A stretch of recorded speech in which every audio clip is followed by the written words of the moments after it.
O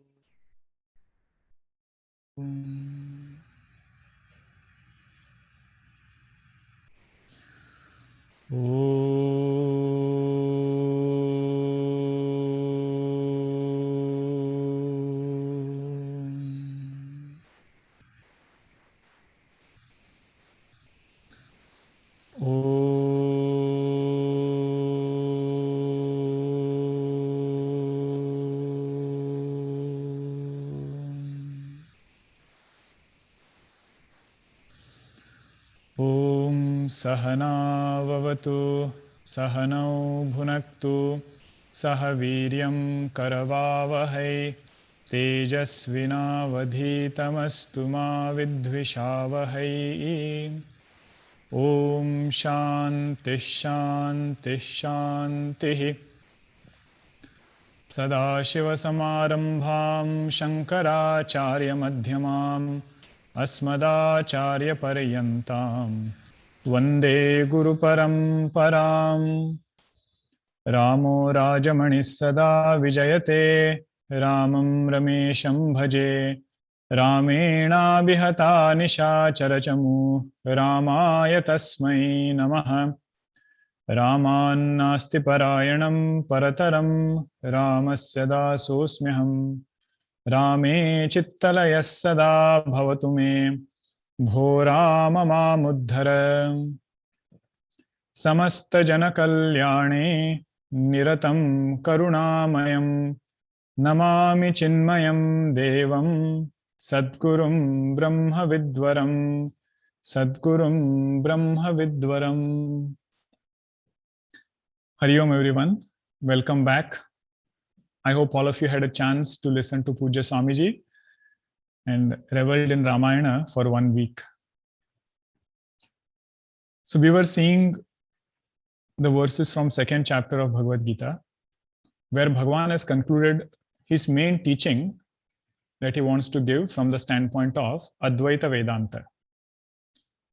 So 11th verse of second chapter, all the way until 25th verse, whatever Bhagavan had to say, that he has already said.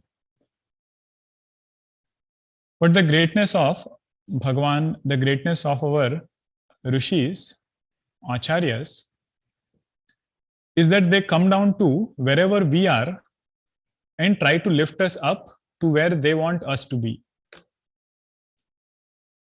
So first they'll give that teaching, and then one notch down they will come and then see if they can find the student there. If not there, again another notch down. Just like, if there are many rooms and you want to search somebody, you open one door and see if that person is there. Not there, close it, go to the next one, open the door again, go to the next one. So Bhagavan opened one door and he probably didn't see as much, conviction on the face of Arjuna. So now he is coming to the another door, talking to Arjuna from a different standpoint, where he says, 26th verse, Atha chainam nitya jatam, nityam va manyase mrutam. Arjuna, if you think yourself to be somebody who is constantly born and one who is dying, meaning if you think yourself to be a jiva, one who undergoes transmigration, tathapitvam mahabaho na evam shochitum arhasi. Even if you take this standpoint, O Mahabaho Arjuna, this much shoka that you are doing is not appropriate. This is what we had seen in the last session, where many points we saw about how from Jiva standpoint also, one can become fearless, one can derive a lot of inner strength. Jiva standpoint meaning taking myself to be a Jiva, taking everybody else also to be Jiva. That we are ancient travelers and we have come together because of karma. So karma has brought us together. Either it is our friends, our people who are around us, family. And we should be very grateful to Bhagavan for that.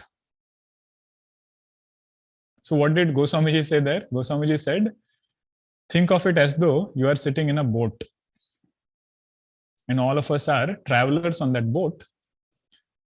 Make other people's journey comfortable. And in that, I will end up helping myself. My sadhana will happen. My inner unfoldment will happen. He said that is our way to go.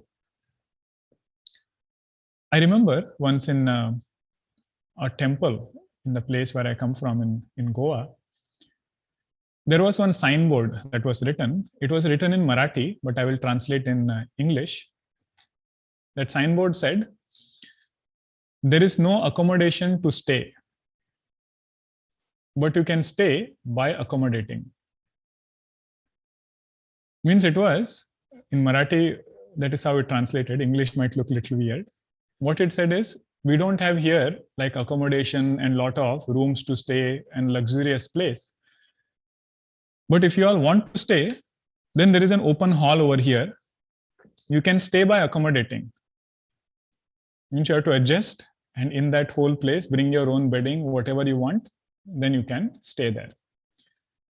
And people do go to such places for, adhyatmic retreats, where the whole purpose is how to make other people's journey comfortable. Because to stay there, you cannot say, oh, this is my space, that is your space.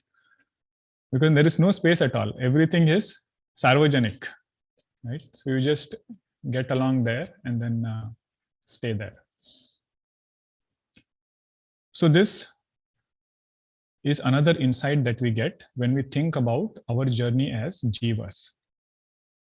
No relationship is permanent. And as jiva, no two jivas have any sambandha. Right? Like two logs of wood that are floating in a water, in a river, they might appear together, but they don't have any true sambandha. So this insight, this different perspective, if we start thinking about, it will bring us a lot of peace. Right? Just thinking about this fact that my own karmas are here as people around me. If I get sukham from somebody, then also I should not get attached, not have raga towards that person. And if I get dukkham from some object, from some person, he said, my own karmas are giving me this dukkham, not the person. And if you want to make it more devotional, you say, my Bhagwan is appearing as this person. In both ways, to give sukham also and to give dukkham also. So I am okay. You say, Bhagwan, either way, I am fine. But may this understanding seep inside my personality. It is one thing to listen to these ideas, and it is very different when we start talking to ourselves with the help of these ideas. Whatever Shastra is telling us, whenever we have some time, whenever we go out on a walk, it is said we should bring these ideas back in our mind, and then we will reap the benefits of these ideas. Okay, all of these are meant to be contemplated upon, and it should become one with our personality. Okay, I saw that there is some thing with the audio. I hope all of you are able to listen to it better now. And another thing about Bhagavad Gita is, see, now Bhagwan is talking about shoka during dropping of this physical body, right? That Arjuna, this much shoka is not appropriate if you take a look at yourself from jiva standpoint. But we need not only look at that particular scenario. A sadhaka should be able to extrapolate that teaching in all different scenarios of life. Because shoka is not only limited to dropping of physical body. That is there. That of course is there. But we should look at throughout my day, so many incidents are there where I get shoka from the world.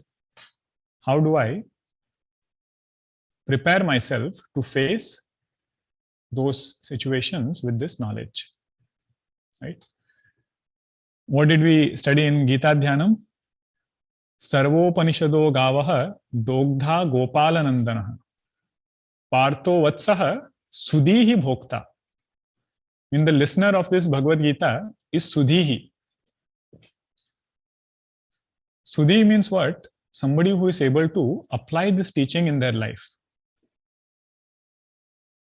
who uses this knowledge to respond to situations in life. That Shrota is called as Sudhi Shrota. And Upanishad, the milk or the essence of all that Upanishad is Bhagavad Gita. So milk should nourish entire body, right? Not only one part of the body. So this knowledge is also like that. It should nourish our entire personality, not only limited to one particular situation, one particular incident. So that we should contemplate upon. And then last point, what we had seen was that if somebody has lived a life well, somebody has done the right karma, then that person need not worry about their journey ahead. Journey ahead in this life means what is going to happen to me in 5 years, 10 years, and hereafter also. Both cases, this sadhaka should become fearless. Why? Not because he has done good karmas or only on that strength. He can become fearless on this strength that Bhagwan is here to take care of, giving results of those good karmas. So once I have that clear conscience inside that Bhagwan, I did the best thing and the right thing that I could do in this situation. Dharmik vritti I had, that dharmik vritti which you like, so now you have to take care of the result of that action.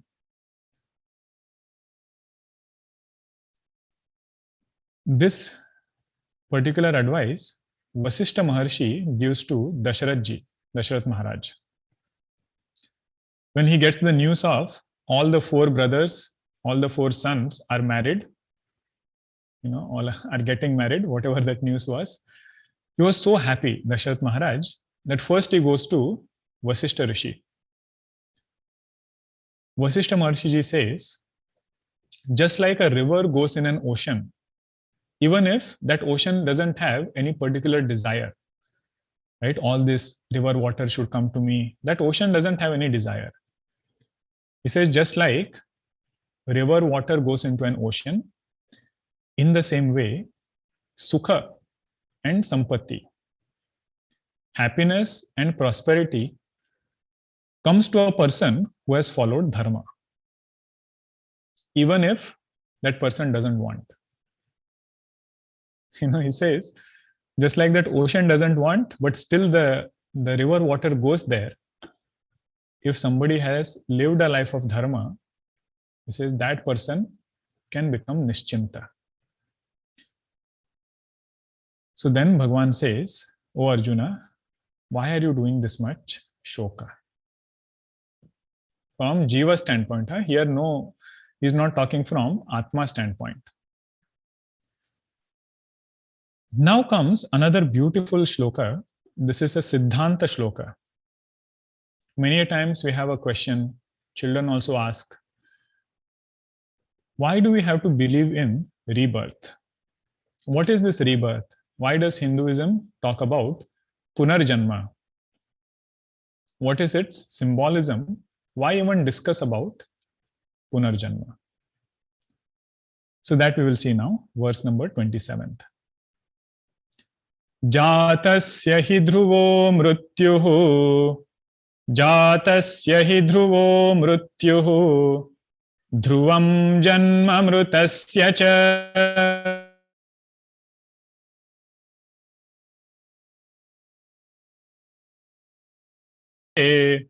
tasmad apariharyerthe natvam shochitum arhasi.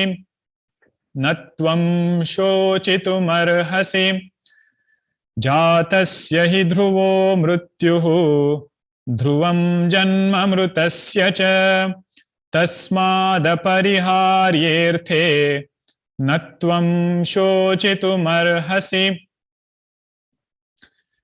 Very interesting verse. Let us see word by word. Okay, Bhagavan says, Jatasya hi dhruvo mrityuhu. Whatever is born, Jatasya, of that thing, mrityuhu is certain. The perishing of that thing is certain. You know, what is so great about it? I also know anybody can come to this point. Right? What is that point? If something is born, it will die. I see flower is born, flower perishes. There are so many other things which are born. Vegetables are there, so many things are there. They are born and they perish. Human body also, we see in and around. Human body is also born and the body perishes. Next part of this statement is interesting.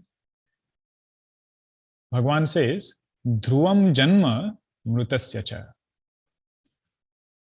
Just as perishing of this person or entity that is born is certain, rebirth is also certain.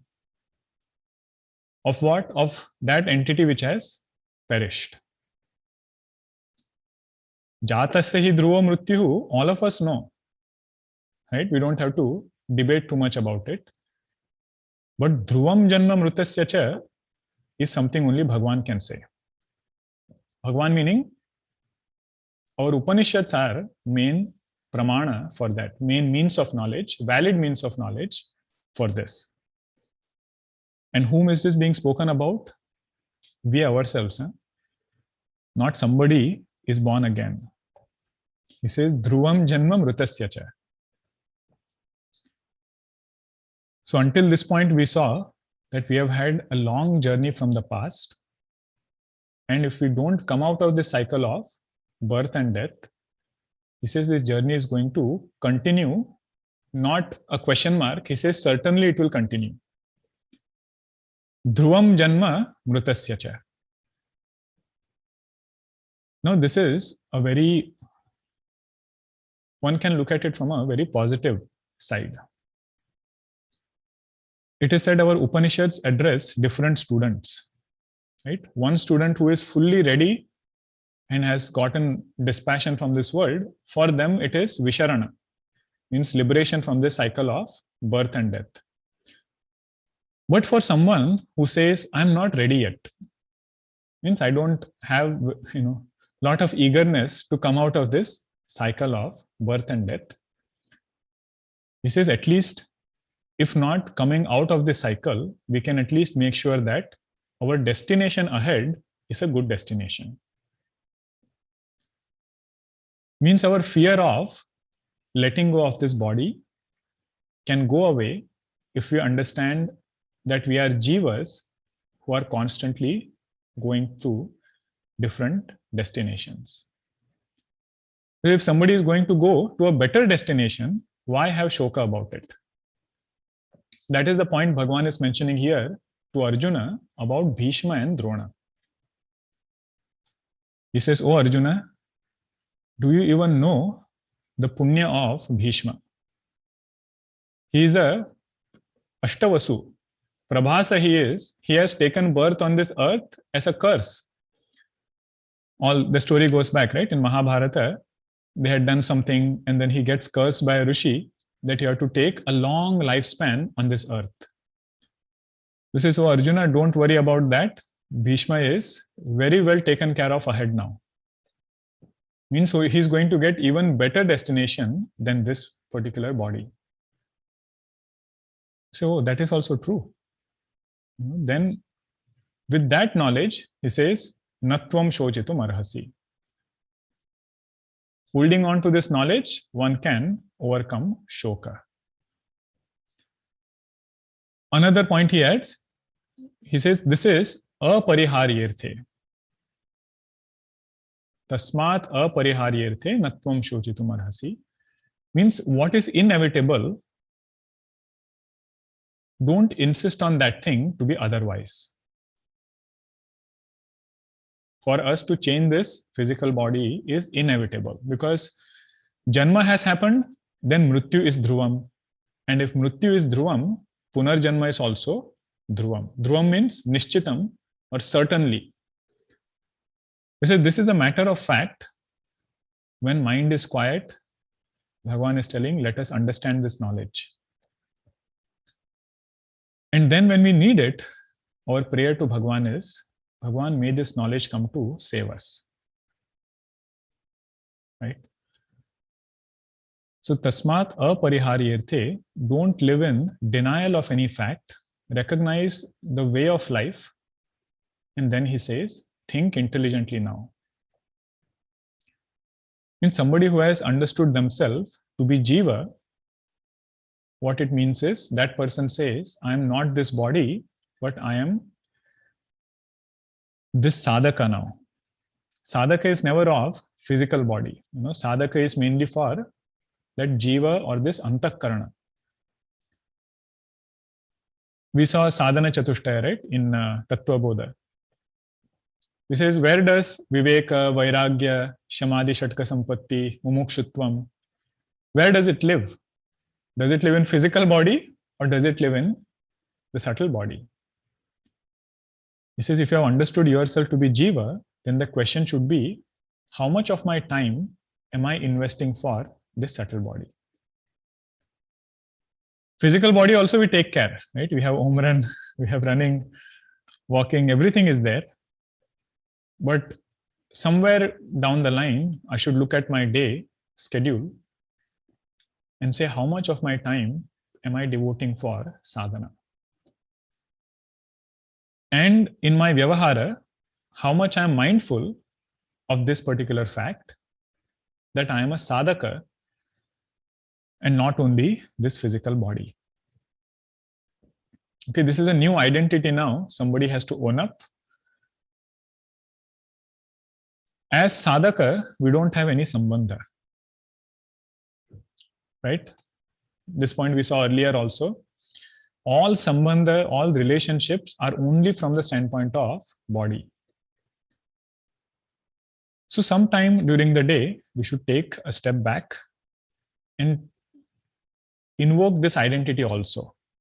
Not that it is divorced to our day-to-day life. As this sadhaka, when I start interacting with the world, all my interactions are to help me in my sadhana. If I have to let go of something, that sadhaka says I will let go of. Why? Because I have become a sadhaka now. I am no more this one particular individual insisting on certain things. This part needs a lot of thinking, right? And the connection of this kind of mindset for meditation. Otherwise, all of Vedanta remains like, another concept that we keep, hearing also and we keep saying also. But he says for us to own up this knowledge, first step is we have to become sadhakas. Jiva means, don't think another term, like jiva is something other thing which is like a light which goes from one sharira to another sharira. He says no. Thinking myself to be a jiva means I am a sadhaka. As a sadhaka, do all vyavahara. As a sadhaka, I will be mother. As a sadhaka, I am brother, sister, father, whatever that relation is. Fundamental relation or fundamental identity of this person is, I am a sadhaka. So now, let us think a little bit about Punarjanma. Okay, this is a very important topic, and we will see it from a logical standpoint. Sometimes we have the question that, oh, Punarjanma, there is no logic involved. It's only that we have to accept it. Before we go to Punarjanma Siddhanta, let us first come to Karma Siddhanta. Okay, Karma Siddhanta we should establish first. From Karma Siddhanta we can go to Punarjanma Siddhanta. And Siddhanta, as we had seen before, is not somebody's opinion. Okay, one person cannot stand up and say, this is my Siddhanta. He says, no.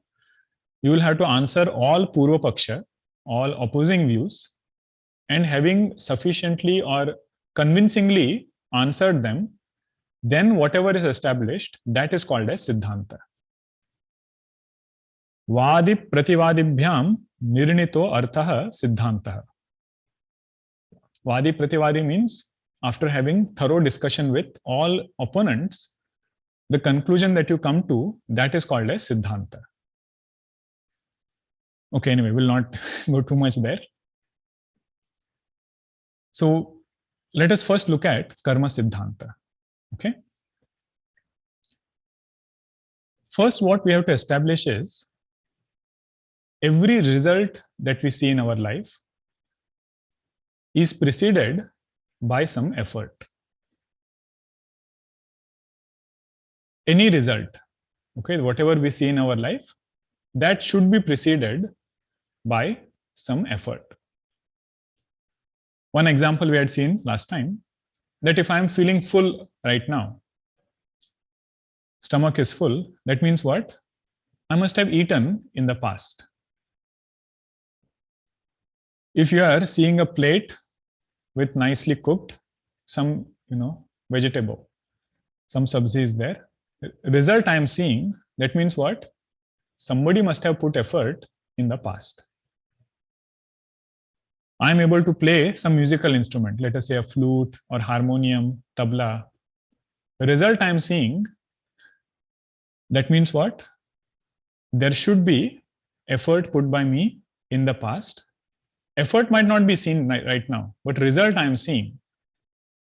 Okay, so what are we establishing right now? Wherever there is result, there has to be an effort preceding it.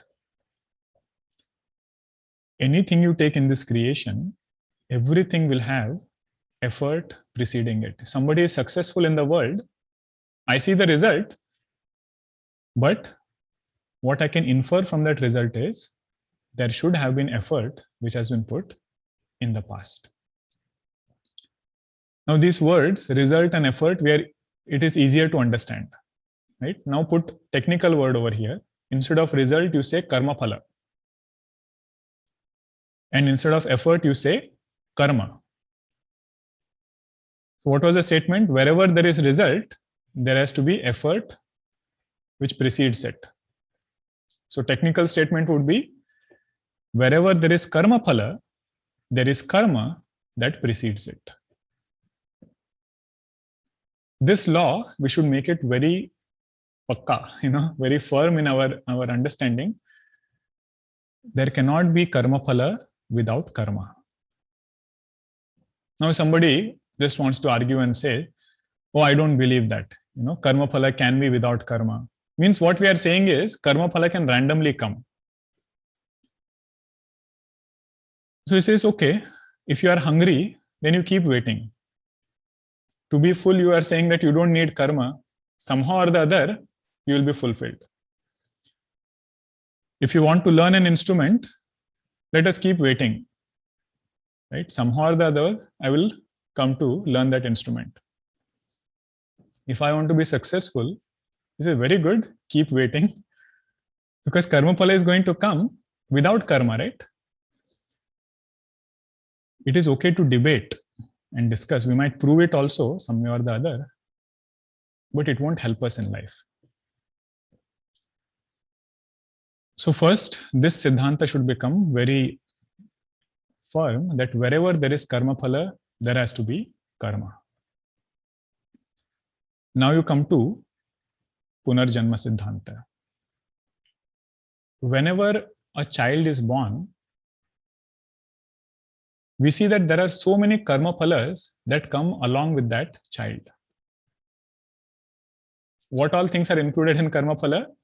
First is this body. What type of body we get? What type of family we are born in? Which country, which state, with surrounding, all of that is karma phala. And put the same logic now, wherever there is karma phala, there has to be karma. He says, but the child has no ability to do any karma. How is it experiencing karma phala right now? He said, then you go back to Upanishad. Upanishads say that there is punarjanma. And through logic also you can prove that because this vyapti, that data that we have gathered and that relationship that we have made, that relationship is flawless. It is because of that we have to infer that I must have done this karma, or whatever the child must have done this karma in previous birth.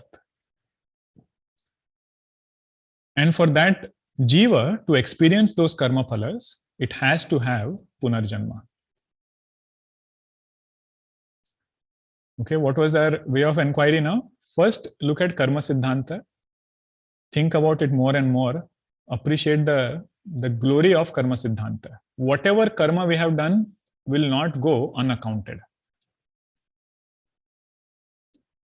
And from that, we can infer that all karma phalas cannot be experienced in this one body. For that, we will have to take up other bodies.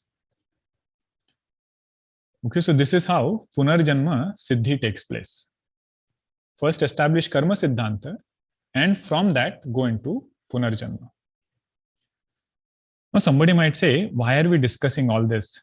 Karma siddhanta, punarjanma. Our Guruji says a very beautiful thing. He says we should understand we are products of our past. Means we should take responsibility of our life, but also know we are not victims of our past. I have full freedom right now to bring about changes, to start doing satkarma, to do more sadhana, and build my life ahead. In Vyavahara, the entire game is played by karma. In Paramartha, it is Brahma. In Vyavahara, it is karma. Both we should understand, and we should not try to mix up both of them. In Vyavahara, don't bring karma, and in karma, don't say, oh, because I am Brahma, why should I take care of my karma? He says, don't mix up both. See how systematically Bhagavan is answering. First, he answered from Paramartha standpoint. Now he is answering from Vyavahara standpoint. That in Vyavahara, be very, very mindful of your karma. Some karmas we might be doing in the world. Means everybody is seeing that. Some karmas we do by ourselves. When we are by ourselves, whatever karmas we are doing, that is one. Another karma happens in the mind. That is also one type of karma.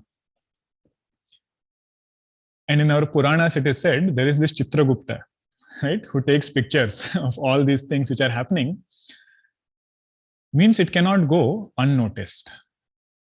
Whatever thoughts we harbor against others, whatever things we say about others, that person might not have heard, other people might not have heard. He says, be very watchful. Bhagavan is Sarvavyapi, rather he is Antaryami. Do that what will please Bhagavan, right? And once we do that, Bhagavan says, you don't have to worry much about your further journey. Karmas are good, I will take care of the karma phalas. And if some other karma phala comes from past, which is bothering you right now, Bhagavan says, I will be there with you. I will be there meaning I'll give that strength to face even those karma phalas. And about Punarjanma,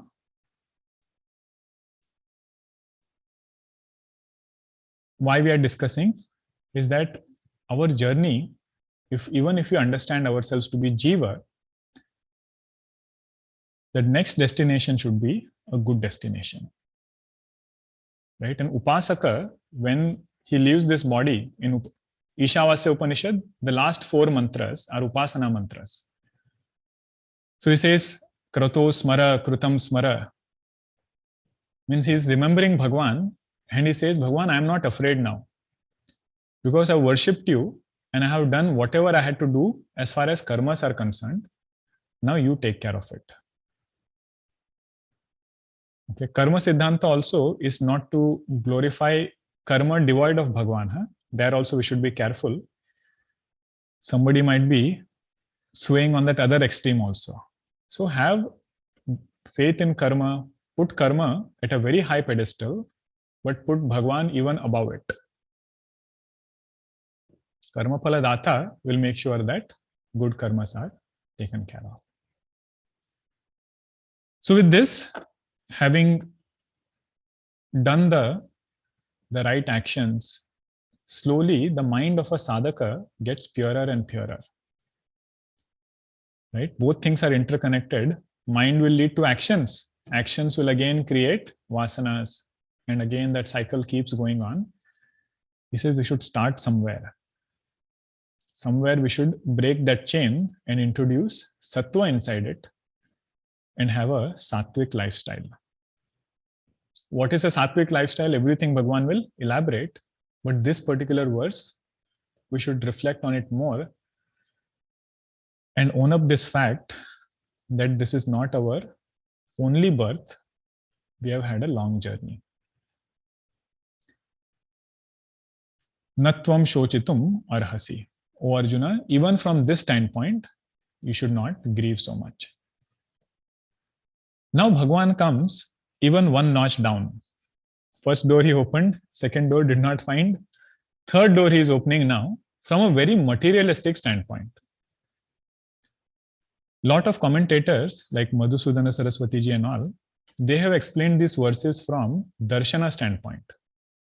Means in our Indian school of thoughts, there are different darshanas, school of thoughts, and each darshana has one understanding about themselves. Somebody says I am jiva, somebody says I am body. So this is all these shlokas are answering those darshanas.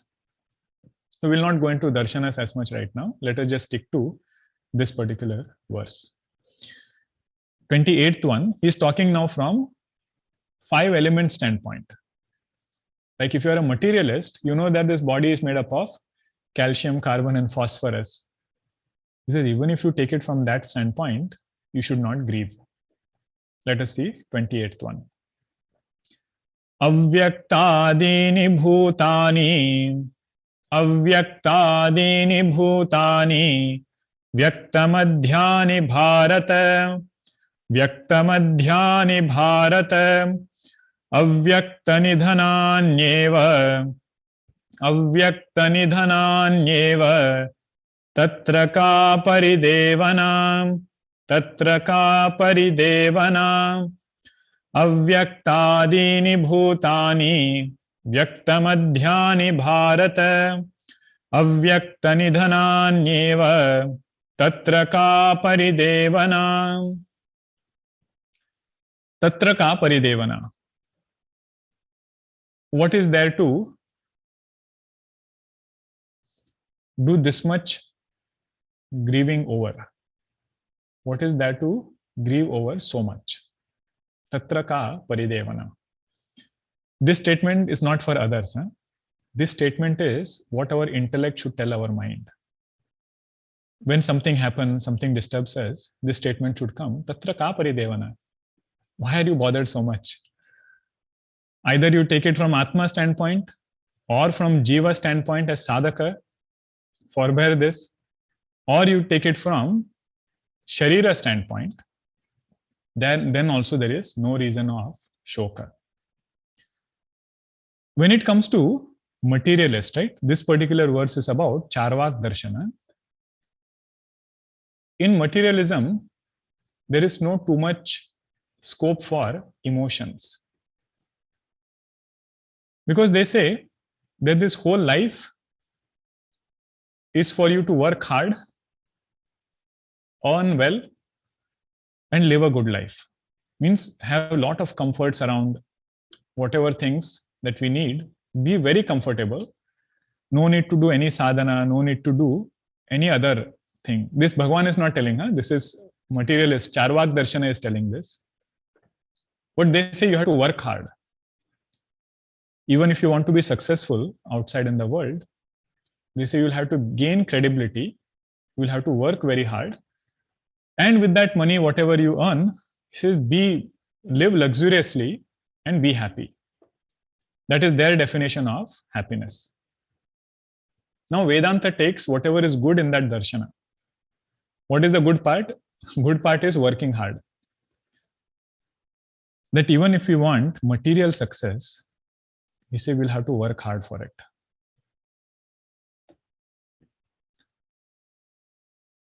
Means, even in Charvak Darshana, they say you cannot survive too long by cutting corners. If I have, let us say, some business or some company, and I try to cut corners in my products.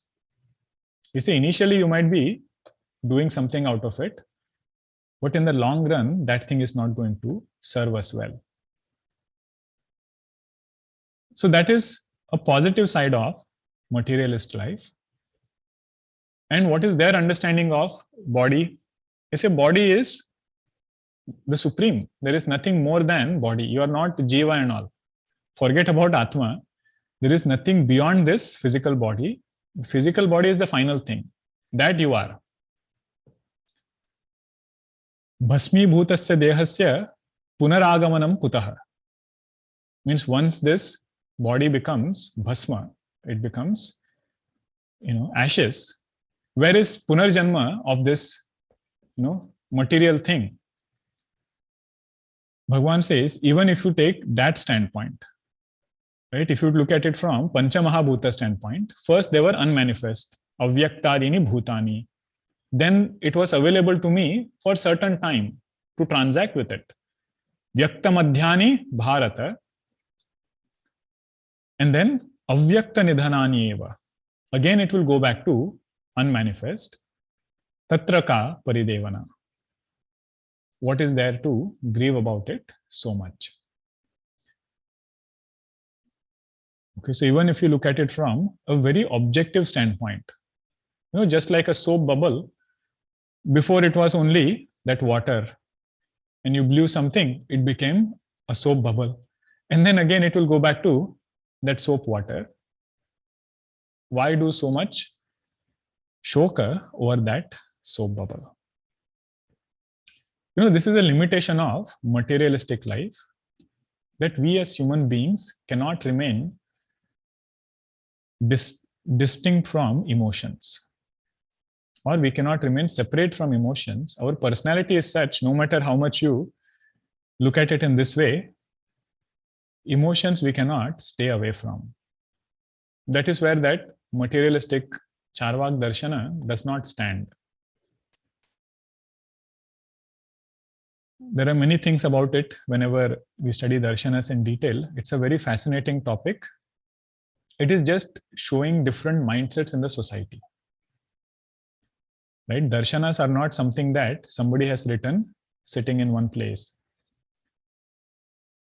They were reflections of how people understood purpose of life. If somebody thinks I am the body, that person says, why should I do anything for subtle body? Why should I do sadhana?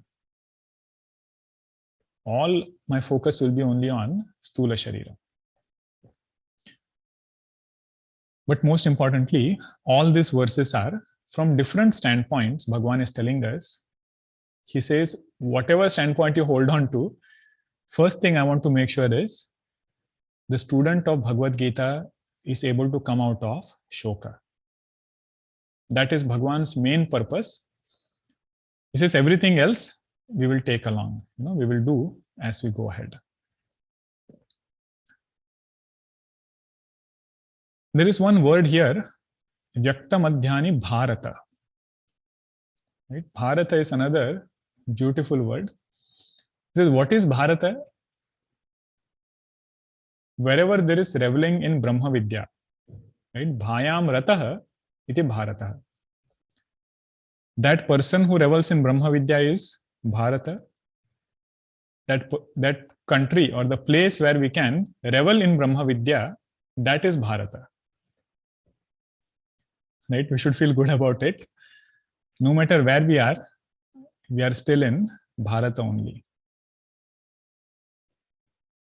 Right? So that is another aspect of this particular verse.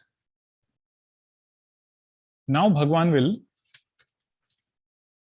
say something different about Brahma Vidya. How rare it is for this knowledge even to take place. And this is another very beautiful verse. So I won't start it today. We'll see it whenever we meet next time. Om Purnamadah Purnamidam Purnat Purnamudachyate Purnasya Purnamadaya Purnameva Vashishyate.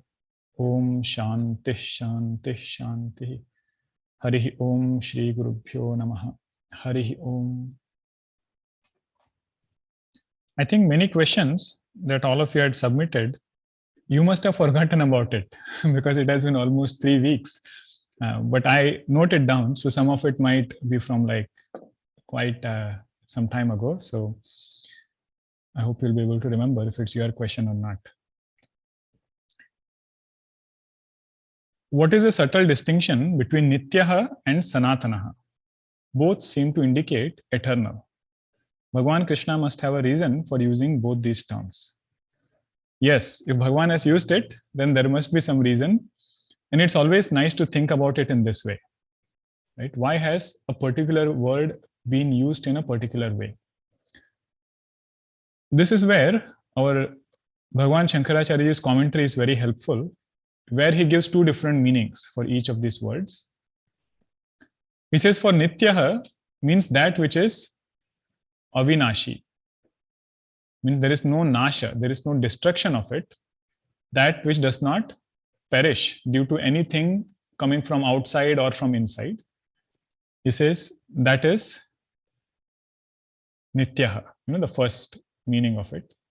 And Sanatanaha is that which is Nirvikara, without any modification, that which is unborn and it is unmodifying. Says that is the meaning of Sanatanaha. This you will find even in Upanishad mantras. Sometimes one word might look so different. You might not know what is the meaning of this word. But then when you read the commentary, that is when the precise meaning of that word is known. In the shloka Nainam Chindanti, we understand the explanation about taking away the fear from what will happen to the body if nothing works. But how to deal with the fear of this body depending on others to help to exist in this body?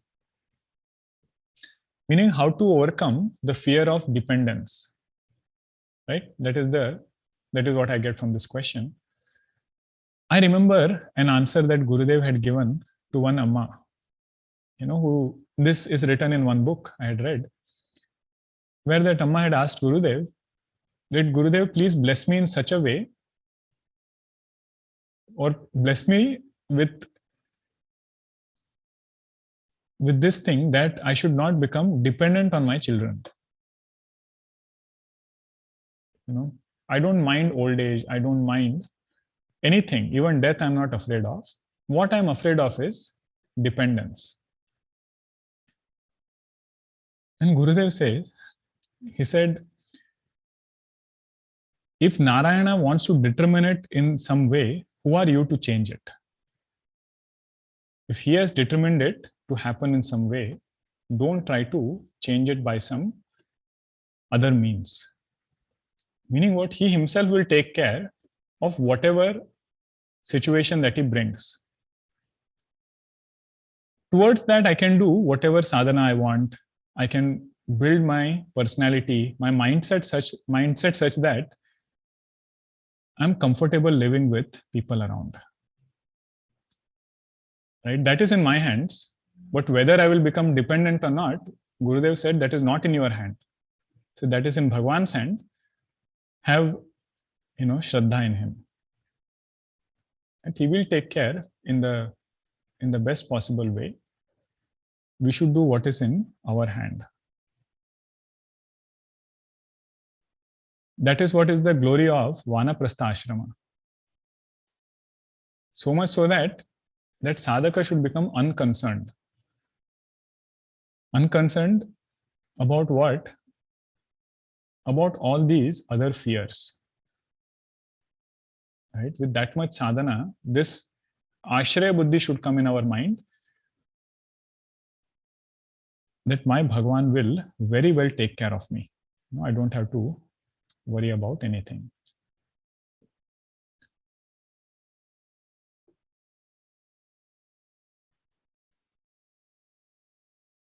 Can you please elaborate on how we should look at failures or even tragic things that happen in our lives?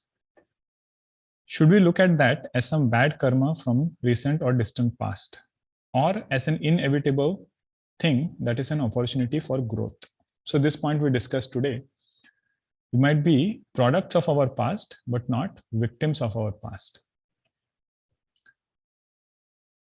And Karma Siddhanta, first we should apply for our lives. Directly, we should not start by analyzing situations, analyzing other people, one particular thing, because we ourselves don't know what karmas we have done. How would we know what karma somebody else has done? Right? So what should happen with Karma Siddhanta is, it should bring a lot of responsibility in my life. That is the first thing that should happen. I am responsible for experiences in my life. Good, bad, both of it. But going further, what should I do? Going further, do dharma.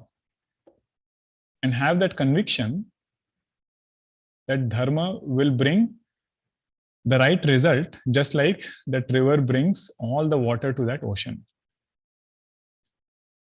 Right? This point in Tulsi Ramayana, it comes so many times, but our sadhana is to reflect on that and become stronger from inside. When Nishad Raj, he starts criticizing Kaikeyi. He says, what kind of queen she is, and look at what she has done to Bhagwan Rama, look at what she has done to Sita ji, how much suffering they are going through because of Kaikeyi. Bhagwan Rama also says this, and Lakshman ji tells Nishad Raj, Kahu na ko sukha dukha kara bhrata, nijakruta karma bhoga saba bhrata. Sukha dukha kara data means nobody is giving us sukham, nobody is giving us dukkham. Nijakruta karma. My karmas alone are appearing in that way. So this is from our life's perspective. Now, when we see others going through some kind of difficult time, some suffering, it is said there we should not bring Karma Siddhanta to begin with. There it is said, interact with that person as though that sorrow was our own sorrow. Bhagavad Gita only is going to give that advice later. And if that person has done Shravanam, then this thought will already be there. We don't have to struggle too much, with that frequency. But if somebody has not having that background, there we should not go and say that this is because of karma. There are a lot of other virtues and qualities that we should use.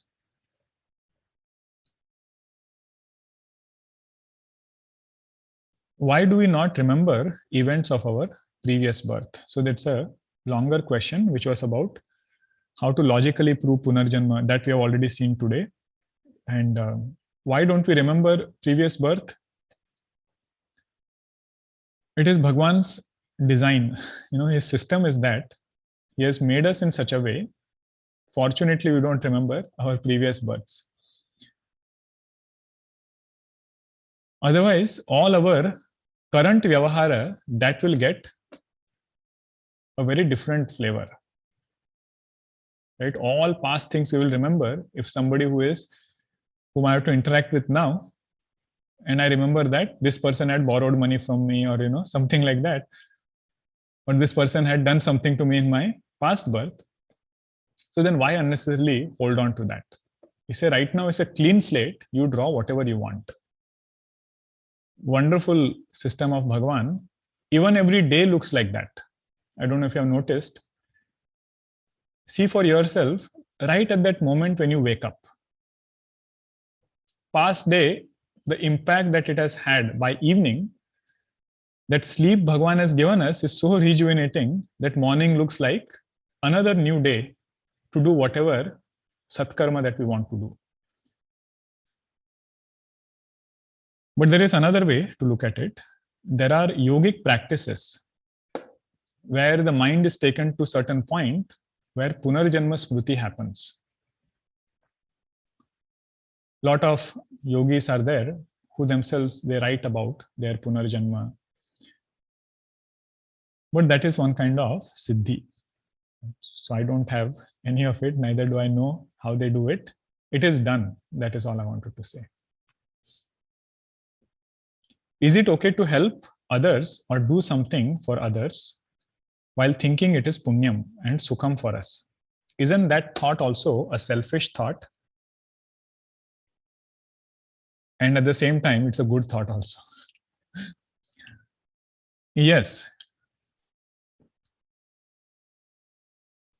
Expecting something in return, he says that is called as Rajasic Shraddha. Means I'm doing good to others, and more particularly, it is said in terms of Danam.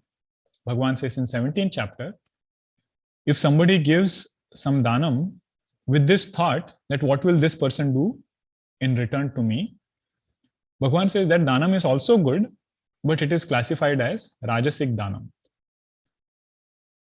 And there is Sattvic Danam, where person gives like Rahim Das Ji. Rahim Das Ji used to give away by putting his head down. Means he used to not even see to whom he is giving, because he used to say, the true giver is Bhagwan only. Who am I? May I not get pride? May I not get that pride in me that I am giving it to this person? He says, I don't even want to look to whom I am giving. So Nainana Nichu Karu. By his eyes looking down, he used to give Danam. So there in 17th chapter, Bhagwan says, I might not be there yet. Right? I might not be doing punya karma out of this selflessness that I don't want anything in return, not even punya. He says it's okay. Let us start with Rajasic thoughts. Means at least let me start doing punya karma, start doing paropakara, helping others, with this thought that I am benefiting from it. I am gathering punya. It is okay to start with that. Later on, that same mind will start doing it without even that expectation. Right? So it's a gradual journey. And that is how Bhagwan wants us to walk, right? Not jump directly from one step to another. He says, go slow, but make sure you're going in the right direction. As long as direction is good, speed doesn't matter as much. Om Shanti Shanti Shanti. Hari Om Shri Gurubhyo Namaha. Hari Om.